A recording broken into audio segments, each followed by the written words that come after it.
Students, इस video में हम change of order of integration का टॉपिक ले रहे हैं जो कि मल्टीपल इंटीग्रल का एक टॉपिक है। तो यहाँ पर हम एक क्वेश्चन में इसको डिस्कस करेंगे, change of order of integral.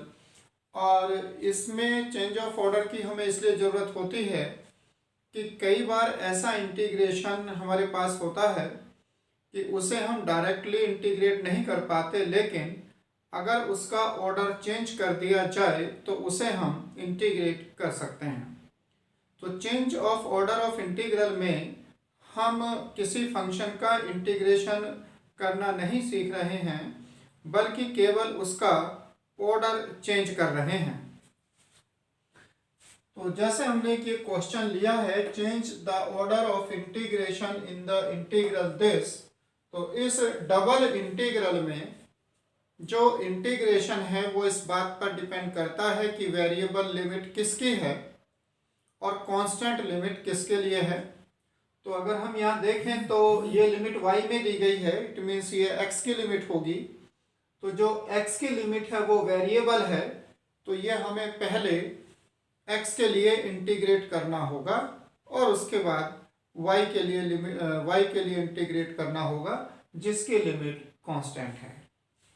तो यहाँ पर हमें इंटीग्रल नहीं करना है, ये समझना है कि ऑर्डर कैसे चेंज किया जाता है। तो जब हम इसका ऑर्डर चेंज करेंगे तो जैसे इसमें हमने कहा कि पहले x के लिए इंटीग्रेट करना है, तो ऑर्डर चेंज करने के बाद हम कहेंगे कि इसे पहले y के लिए इंटीग्रेट करना होगा और फिर x के लिए। तो समझते हैं कि क्या ये प्रोसीजर है। तो इसको स्टेप वाइज कुछ इस तरह से समझते हैं। सबसे पहले दिए गए क्वेश्चन में जो लिमिट्स हैं उन्हें मेंशन करते हैं। तो जो x की लिमिट दी गई हैं उनमें x इक्वल टू 1 और x equal to under root 4 minus Y है। जो x इक्वल टू 1 है वो एक स्ट्रेट लाइन है जो y एक्सिस के पैरेलल है और x एक्सिस पर पॉइंट 1,0 से वो पास होती है। यानी आप सबसे पहले दिए गए क्वेश्चन की जो लिमिट्स हैं उनको समझें कि वो लिमिट क्या क्या रिप्रेजेंट कर रही हैं। x equal to under root 4 minus Y, square करने पर ये x square equal to 4 minus Y बनता है और राइट हैंड साइड पर माइनस कॉमन लें तो ये x square equal to minus bracket y minus 4 है, जो कि एक स्टैंडर्ड फॉर्म है पैराबोला के इक्वेशन की x square equal to minus 4ay की। तो ये जो यहाँ पर अपर लिमिट इसमें है x के लिए, ये रिप्रेजेंट कर रही है एक पैराबोला को, which is equation of parabola whose vertex at 0,4 and it passes through x axis at this and this point. क्योंकि ये x square equal to minus 4ay की फॉर्म है तो ये डाउनवर्ड डायरेक्शन में होगा। तो हम ये देखेंगे कि अगर ये डाउनवर्ड डायरेक्शन में है और इसका वर्टेक्स 0,4 है तो ये x एक्सिस को किन पॉइंट पर कट करता है। x एक्सिस पर पॉइंट लेने के लिए हम इस इक्वेशन में y की वैल्यू 0 पुट कर देते हैं, क्योंकि x एक्सिस पर y 0 है। तो ये x स्क्वायर इक्वल टू 4 आता है, जिससे x की दो वैल्यू मिलेंगी, -2 एंड +2। अब हमारे पास x के लिए दो कर्व बने, एक x equal to 1 straight line है, दूसरा x equal to under root 4 minus Y जो कि एक पैराबोला को रिप्रेजेंट कर रहा है। ये दोनों क्या कहीं पर इंटरसेक्ट करते हैं? क्या ये दोनों कहीं पर एक दूसरे को मिलेंगे? तो हमने इनके पॉइंट ऑफ इंटरसेक्शन को चेक किया और इनको सोल्व करने पर, इन दोनों इक्वेशन को सोल्व करने पर हमें एक पॉइंट मिलता है 1,3। इट मीन्स ये पैराबोला और ये स्ट्रेट लाइन दोनों 1,3 पॉइंट पर एक दूसरे को मिलते हैं, इंटरसेक्ट करते हैं। तो ये तो x की लिमिट के बारे में बात हुई। अब हम y की लिमिट जो है उसको डिस्कस करते हैं। ये x की लिमिट थी और अब हम y की लिमिट ले रहे हैं। y इक्वल टू 0, ये एक इक्वेशन है x एक्सिस की, और y इक्वल टू 3 इक्वेशन है एक स्ट्रेट लाइन की जो पैरेलल है x एक्सिस के, और y इक्वल टू 3 है, इट मीन्स ये पास हो रही है 0,3 से।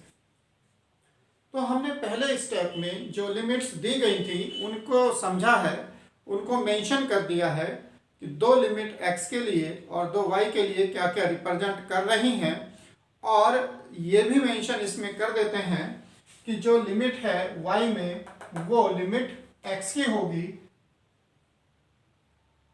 और जो कांस्टेंट लिमिट है वो y की है।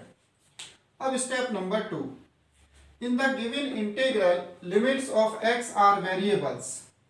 इस इंटीग्रल में आप देख रहे हैं कि जो x की लिमिट है वो वेरिएबल है, x की लिमिट एक फंक्शन है y में, तो जो x की लिमिट है वो वेरिएबल है, वो y में एक फंक्शन है। The limits of y are constant, और जो y की लिमिट है वो कांस्टेंट है, 0 and 3 है। Therefore we have to integrate first with respect to x and then with respect to y। यानी जिसकी लिमिट वेरिएबल है उसके रेस्पेक्ट में आपको पहले इंटीग्रेट करना है। इसमें लिमिट x की y में है, इट मीन्स आपको पहले x के लिए इंटीग्रेट करना होगा। तो इस इंटीग्रेशन को हमने एक ऑर्डर दिया है कि अगर ये इंटीग्रेशन इस फॉर्म में है तो पहले हमें x के लिए इंटीग्रेट करना होगा, और x के लिए इसलिए इंटीग्रेट करना होगा क्योंकि जो x है वो y में फंक्शन दिया हुआ है, x की लिमिट वेरिएबल है। अब हम स्टेप 3 में रीजन को देखना चाहते हैं कि जो स्टेप 1 में हमने ये एक्सप्लेन किया था उससे हमारा बाउंडेड रीजन क्या बनता है। तो उसमें हमने मेंशन किया कि x इक्वल टू 1 एक लाइन है जो कि y एक्सिस के पैरेलल है, और ये पैराबोला है जिसका वर्टेक्स 0,4 पर है, और ये पैराबोला और ये x इक्वल टू 1 लाइन दोनों इस पॉइंट पर, जो कि पॉइंट C लिखा गया है, इस पॉइंट पर इंटरसेक्ट करते हैं और इसके कोऑर्डिनेट 1,3 आए हैं। और y इक्वल टू 0 ये x एक्सिस की इक्वेशन है, और y इक्वल टू 3 वो लाइन होगी जो यहाँ से पास होती है 0,3 से, वो यहाँ से भी पास होगी 1,3 से। तो ये स्ट्रेट लाइन है y इक्वल टू 3। अब इन लिमिट के अकॉर्डिंग अगर हम देखते हैं तो y की जो वैल्यू है वो 0 से लेकर 3 है, तो यहाँ पर y इक्वल टू 0 है और यहाँ पर y इक्वल टू 3 है। इट मीन्स जो बाउंडेड रीजन है वो in between y equal to 0 and y equal to 3 है, और जो x की लिमिट है वो 1 से √4 माइनस y है। तो जो x की लोअर लिमिट है वो 1 है, इसका मतलब bounded region x equal to 1 के बाहर होगा और इस पैराबोला के अंदर होगा, क्योंकि पैराबोला से अपर लिमिट मिली है। तो जो बाउंडेड रीजन है वो x इक्वल टू 1 लाइन के बाहर होगा और इस पैराबोला के अंदर होगा। अब इसको हमने कुछ पैरेलल लाइंस ड्रॉ करके इसको कवर किया है। तो ये जो बाउंडेड रीजन है इसको शेड करने के लिए भी हम लाइंस उसी के पैरेलल बनाएंगे जिसके लिए ये लिमिट वेरिएबल है। लिमिट x की वेरिएबल है, इसलिए हमने यहाँ पर जो लाइंस ड्रॉ की हैं वो x एक्सिस के पैरेलल बना दी हैं। अब हमें इस ऑर्डर को रिवर्स करना है, मतलब जो हमें दिया था उसमें पहले x के लिए इंटीग्रेट करना था, फिर y के लिए। अब हम ये चाहते हैं कि पहले y के लिए इंटीग्रेट करें और फिर x के लिए करें। To reverse the order of integration we have to integrate first with respect to y and then with respect to x। तो अब हम ये चाहेंगे कि पहले इसे हम y के लिए इंटीग्रेट करें और उसके बाद x के लिए करें। क्या प्रोसीजर है? This is done by dividing the area into strips parallel to the axis of y। अब इसमें y एक्सिस के पैरेलल हमें लाइंस ड्रॉ करके इस बाउंडेड रीजन को जो हम पहले डिफाइन कर चुके हैं उसे कवर करेंगे। फिर ये मैं एक्सप्लेन करता हूं कि हम लाइंस उसी एक्सिस के पैरेलल ड्रॉ करेंगे जो वेरिएबल लिमिट्स देगा। तो इसमें हम चाहते हैं कि y की लिमिट वेरिएबल हो, तो जो स्ट्रिप होगी वो y एक्सिस के पैरेलल ही हम बनाएंगे। तो इस पोर्शन को जो यहाँ पर हमने नाम दे दिया था ए बी सी, उसको अब हम जो स्ट्रिप ले रहे हैं वाई एक्सिस के पैरेलल उससे कवर कर देते हैं और फाइनली हम इसका फिर आंसर लिखते हैं।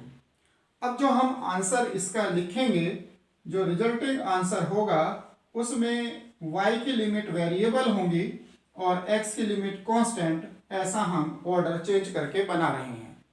और जो इंटीग्रेशन है फंक्शन x प्लस वाई, उसमें कोई चेंज नहीं क्योंकि हम इंटीग्रल वगैरह कुछ नहीं कर रहे हैं, फंक्शन अनचेंज रहेगा। हाँ, इसका ऑर्डर बदलेगा, जो dy dx लिखा है अब हम उसे dx dy लिखेंगे। अब यहाँ पर लिमिट लिखने के लिए पहले y की लिमिट समझते हैं और y की लिमिट जो वेरिएबल है वो पैरेलल लाइन हमने y एक्सिस के लिए लिया है। तो देखते हैं कि ये लाइन कहाँ से स्टार्ट होती हैं और कहाँ पर ये टर्मिनेट हो रही हैं। तो जितनी भी लाइंस आप इसमें ड्रॉ करेंगे, जो ये बाउंडेड रीजन है, वो सभी लाइन इस यानी y इक्वल टू 0 लाइन के ऊपर हैं और सभी लाइंस टर्मिनेट हो रही हैं इस पैराबोला पर। इट मीन्स ये लोअर लिमिट हमारी यहाँ पर होगी x इक्वल टू 0 पर, जहाँ पर हर स्ट्रेट लाइन जहाँ से सभी स्ट्रिप्स स्टार्ट हो रही हैं और जहाँ पर ये सभी स्ट्रिप टर्मिनेट हो रही हैं उससे हमें अपर लिमिट मिलेगी, यानी यहाँ से शुरू है और पैराबोला पर खत्म है। तो y इक्वल टू 0 इसकी लोअर लिमिट होगी, यहाँ से बाहर का रीजन है इसमें, और इस पैराबोला के अंदर है। तो पैराबोला को सोल्व करके हम देखें कि y की वैल्यू क्या आती है। और पैराबोला में इक्वेशन है x square equal to minus Y plus 4, जिसे हम लिखेंगे y equal to 4 minus X square. तो y की लिमिट हो जाएगी 4 माइनस एक्स स्क्वायर। अब x के लिए ये स्ट्रिप हम कहाँ से कहाँ तक बना रहे हैं, हम ये देख रहे हैं कि ये स्ट्रिप यहाँ A पॉइंट से B पॉइंट तक बन रही है x एक्सिस पर, और जो A पॉइंट है यहाँ पर x इक्वल टू 1 है और जो B पॉइंट है ये x इक्वल टू 2 है। तो इसकी x की जो लिमिट होगी वो 1 से 2 होगी, यानी ये बाउंडेड रीजन अब हमने एक दूसरे तरीके से कवर किया है। अब लिमिट y की वेरिएबल है, यानी y की लिमिट x में है और x की लिमिट कांस्टेंट है। तो change of order of integral का ये कॉन्सेप्ट